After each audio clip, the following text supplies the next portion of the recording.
کہ وہ منگنی کرا کے سب کچھ بھول جائے گا، مگر ایسا نہیں تھا۔ عامر نے سوچا اس شور سے نمٹنے کے لیے کیوں نہ منگنی کر لوں، ان کی پریشانی تو ختم ہو جائے گی، باقی بعد میں دیکھی جائے گی۔ عامر کی منگنی دھوم دھام سے ہوگی۔ جب سونیا کو پتہ چلا تو اس نے ماچس کی تیریوں سے اپنے بازو اور ہاتھوں کو جلایا اور رات بھر سسکتی رہی۔ جب عامر کو پتہ چلا کہ سونیا نے خود کو جلایا ہے تو وہ اسے ملا اور یقین دلایا کہ یہ منگنی عارضی ہے، میں نے اپنے گھر والوں کو خوش کرنے کے لیے ایسا کیا ہے تاکہ گھر میں پریشانی ختم ہو، میں بعد میں منگنی توڑ دوں گا اور شادی تم سے ہی کروں گا۔ عامر کے یقین دلانے پر سونیا کی پریشانی کچھ کم ہوئی۔ سونیا کی ماں نے انہیں ملاقات کرتے ہوئے دیکھا تو اس نے بھی دل میں ٹھان لی کہ اب سونیا کو اس کے گھر کا کرنا ہے۔ وہ اس مشن پر نواب شاہ چلی گئی جہاں اس کی بہن کا گھر تھا اور اس کا بیٹا کبھی کبھی آتا تھا۔ اسے بھی سونیا پسند تھی۔ وہ بہن سے منگنی کی تاریخ لے آئی اور سونیا کو بتایا۔ وہ رونے لگی، کہا امی جان جب آپ جانتی ہیں میں عمر سے شادی کرنا چاہتی ہوں تو آپ میری منگنی کی تاریخ کیوں طے کرائی ہیں؟ میں بھی آپ کے بھانجے سے شادی نہیں کروں گی۔ پگلی جب عامر نے منگنی کرا لی ہے تو کس ساس پر بیٹھی ہے؟ وہ لوگ ہمیں کمتر جانتے ہیں۔ آصف صاحب کبھی اپنے بیٹے کا رشتہ تم سے نہ کریں گے۔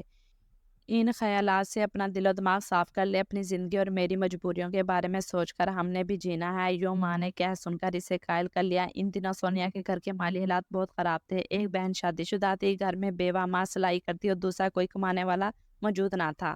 اس کے باوجود سونیا نے عمر کو کبھی اپنی مالی مشکلات نہ بتائیں۔ ایک بار عامر نے خود کچھ رقم دینی چاہی کیونکہ وہ ان کے حالات جانتا تھا، لیکن سونیا نے لینے سے انکار کر دیا۔ بولی مجھے پیسوں کا لالچ ہے، تم مجھے مالی امداد دے کر میری نظروں سے نہ گراؤ۔ غرض بہت اصرار پر بھی اس نے رقم نہ لی۔ جب گھر کے مالی حالات بہت خراب ہو گئے تو مجبوراً اس نے ایک گورنمنٹ فیکٹری میں ملازمت کر لی۔ عامر کو پتہ چلا تو وہ فیکٹری گیا اور کہا کہ تم نے یہاں کیوں ملازمت کی ہے جبکہ میں ہوں تمہارے ساتھ، جو ضرورت ہے مجھ سے کہو میں پوری کر دوں گا۔ یہ بہت نامناسب بات ہے عامر، تم نے میرے گھر والوں کا ٹھیکہ تو نہیں لیا؟ جب لوگوں کو پتہ چلے گا کہ ہمارے گھر کا خرچہ تم چلاتے ہو تو ہم کتنے رسوا اور بدنام ہو جائیں گے، لوگ ہمیں جینے نہیں دیں گے۔ سونیا غریب ضرور تھی مگر بہت خوددار تھی۔ فیکٹری میں ملازمت کرنے کا یہ فائدہ ہوا کہ اب عامر اسے وہاں جا کر مل لیتا تھا اور روز چھٹی کے وقت اسے اپنے ساتھ لے آتا تھا۔ ایک روز سونیا کی ماں نواب شاہ گئی ہوئی تھی۔ رات کے وقت سونیا نے اسے بلا لیا۔ ماں جاتے ہوئے اپنی شادی شدہ بیٹی عرفانہ کو سونیا کے پاس رہنے کا کہہ گئی تھی۔ رات کے 2 بجے اتفاقاً عرفانہ کی آنکھ کھلی تو اس نے عمر کو چھت پر سونیا کے ساتھ باتیں کرتے پایا۔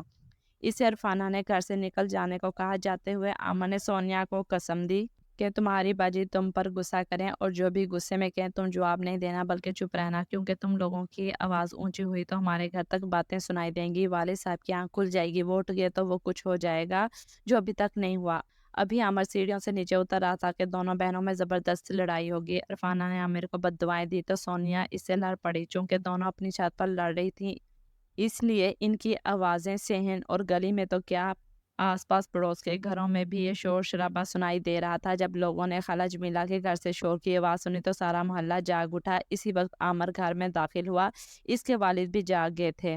عامر آج تم نے مجھے کہیں کا نہیں چھوڑا۔ محلے والوں نے آدھی رات کو خالہ جمیلہ کا دروازہ بجایا اور پوچھا بہن جی کیا بات ہے؟ تبھی عرفانہ آگے بڑھی اور محلے داروں سے کہا کہ وہ جو سامنے آصف صاحب رہتے ہیں ان کا لڑکا عامر ہمارے گھر کو دا تو ہم ڈر گئے۔ امی بھی نواب شاہ گئی ہوئی ہیں اس لیے ہم نے شور مچایا۔ اس وقت سونیا چپ کھڑی رہی۔ لوگ چچا آصف کی طرف آئے۔ صبح تک ایسے ہی شور رہا اور دیر تک یہ معاملہ چلتا رہا۔ سونیا کے دل میں اس الزام پر اپنی بہن کے خلاف غصہ بھرا ہوا تھا۔ وہ صبح سویرے بہن کے سسرال چلی گئی اور اپنے بہنوئی سے کہا دولہا بھائی رات باجی سے ملنے کوئی شخص آیا تھا، میں نے اسے صرف جاتے ہوئے دیکھا تھا، شکل نہیں دیکھ سکی۔ جب میں نے عرفانہ باجی سے پوچھا کہ کون آیا تھا تو انہوں نے مجھے برا بھلا کہا۔ میں آپ کو بتانے آئی ہوں کہ اپنی بیوی کا دھیان رکھیں۔ یہ کہہ کر وہ گھر آ گئی۔ سونیا بدلے کی آگ میں اندھی ہو کر اپنی بہن کا گھر اجاڑنے کے درپے ہوئی۔ کون سا شوہر اپنے بیوی کے بارے میں ایسی بات برداشت کر سکتا ہے؟ دولہا بھائی صاحب تو غصے میں آپے سے باہر ہو گئے اور اسی وقت عرفانہ کے پاس پہنچ گئے۔ آتے ہی بیوی کے بال پکڑ لیے اور کہا بتا کون آیا تھا آدھی رات کو تجھ سے ملنے؟ مجھ سے کوئی ملنے نہیں آیا، عرفانہ نے روتے ہوئے کہا۔ لیکن وہ کہاں ماننے والا تھا۔ اس قدر چیخ و پکار ہوئی کہ محلے والے پھر سے جمع ہو گئے۔ وہ عامر کے گھر گئے اور کہا کہ ایک عورت کو تمہاری وجہ سے طلاق ہو رہی ہے، اگر تم چاہو تو اس کا گھر اجڑنے سے بچا سکتے ہو۔ تم بھی بہنوں والے ہو، کسی پر ناحق ظلم ہو رہا ہے جبکہ قصوروار تم اور سونیا ہو۔ تم جا کر بتا دو کہ تم اس کی بیوی سے نہیں بلکہ اس کی چھوٹی بہن سے ملنے گئے تھے۔ محلے والے عرفانہ اور اس کے شوہر کو چچا آصف کے گھر لے آئے۔ تب عامر نے کہا، بھائی تمہاری بیوی میری بہن ہے، میرا اس کے ساتھ تعلق ایک بھائی جیسا ہے۔ میں سونیا سے ملنے گیا تھا کیونکہ ہم شادی کرنا چاہتے ہیں، آپ کیوں اس بیچاری پر ظلم کر رہے ہیں؟ آپ سے کسی نے غلط بیانی کی ہے؟ اتنے میں سونیا بھی وہاں آ گئی۔ عامر نے اسے کہا، سونیا میں تم کو ایسا نہیں سمجھتا تھا، اگر عرفانہ باجی نے تم کو ڈانٹا تو صحیح کیا، ان کی جگہ تمہاری امی ہوتی تو وہ بھی تم کو ڈانٹتی۔ تم نے اپنی بہن پر خواہ الزام لگا دیا۔ اگر انہوں نے تم کو سمجھایا تو اس کا مطلب یہ نہیں کہ تم جھوٹ بول کر ان کا گھر برباد کرو۔ اب اپنے دلہا بھائی کو بتا دو کہ میں تم سے ملنے آیا تھا۔ جب عامر نے اسے اپنی قسم دی تو اس نے زبان کھولی اور محلے والوں کے سامنے اقرار کیا کہ عامر اس کی باجی سے نہیں بلکہ اس سے ملنے آیا تھا۔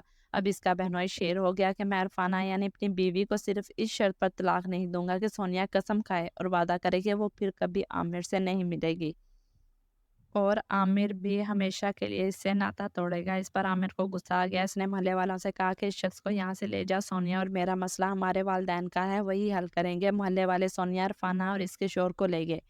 عامر اور سونیا علاقے میں بدنام ہو چکے تھے، ان کے گھروں میں کوہرام مچا ہوا تھا۔ ماں اپنے ساتھ کچھ لوگوں کو لائی تھی۔ چچا آصف گلی میں کھڑے تھے، انہوں نے دیکھا بہت سے لوگ سونیا کے گھر جا رہے ہیں تو چچا نے عامر سے کہا، بہتر ہے کہ تم کہیں چلے جاؤ، مجھے آثار اچھے نظر نہیں آ رہے، یہ لوگ ہم سے لڑائی جھگڑے کے لیے آ رہے ہیں اور یہ ان کو گاؤں سے ساتھ لائی ہے، یہ اس کے رشتہ دار لگتے ہیں۔ عامر نہیں جانا چاہتا تھا لیکن جب گھر والوں نے سمجھایا کہ خدا کے لیے کچھ دنوں کے لیے چلے جاؤ یہاں سے ورنہ یہاں کسی کا خون ہو جائے گا۔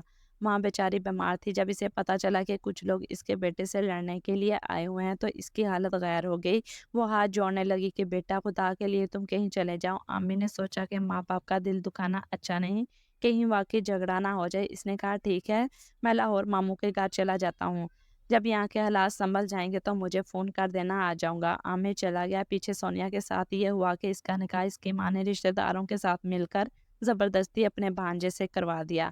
وہ روتی رہی، کسی نے اس کی نہ سنی، اسے زبردستی پکڑ کر گاڑی میں چڑھایا اور سسرالی ساتھ لے گئے۔ لڑکی کی چیخ و پکار سے دلہا کو بھی پتہ چل گیا کہ وہ کسی اور سے شادی کی آرزومند ہے، تب بھی شادی پر راضی نہیں ہو رہی ہے، لیکن وہ شریف خاندان کا لڑکا اس وقت اپنی اور اپنے خاندان کی عزت بچانے کی خاطر خاموش رہا۔ سونیا کے بہنوئی نے بڑھ چڑھ کر اس معاملے میں حصہ لیا تھا۔ جب عامر گھر واپس آیا تو پوچھا، معاملے کا کیا ہوا، کیا وہ لوگ چلے گئے؟ چچا جان بولے، بس بیٹے وہ لوگ چلے گئے، وہ بیانے آئے تھے لڑکی کو، دراصل ہم ہی غلط سمجھے۔ یہ سن کر عامر جہاں کھڑا تھا وہیں بیٹھ گیا۔ وہ کئی دنوں تک ایک ہی حالت میں ایک جگہ پڑا رہا۔ ماں اور بہنیں تسلیاں دیتی رہیں لیکن چچا ہی کہتے تھے، تھوڑے دنوں کا غم ہے، وقت کے ساتھ سب ٹھیک ہو جاتا ہے۔ عامر ٹھیک ہوا کہ نہیں، بس اتنا پتا چلا کہ وہ گھر والوں سے لا تعلق ہو گیا ہے، شاید اس لیے کہ یہ غم تھوڑے دنوں کا نہیں بلکہ عمر بھر کا تھا۔ سونیا کیسی زندگی جی رہی ہے، خوش ہے کہ ناخوش نہیں معلوم، لیکن میں یہ سوچتی ہوں اگر چچا یہ جانتے تھے کہ ان کا بیٹا اور سونیا ایک دوسرے کو اتنا چاہتے ہیں تو بیٹے کی خوشی کے لیے سے ہی ایک بیوہ کی بیٹی کو بہو بنا لیتے، اس میں حرج ہی کیا تھا؟ دونوں کی شادی ہو جاتی تو ممکن ہے ان کی زندگی خوشی سے گزرتی۔ اب تک عامر نے شادی نہیں کی، اس کا مطلب یہی ہے کہ اس نے ابھی تک سونیا کو بلایا نہیں۔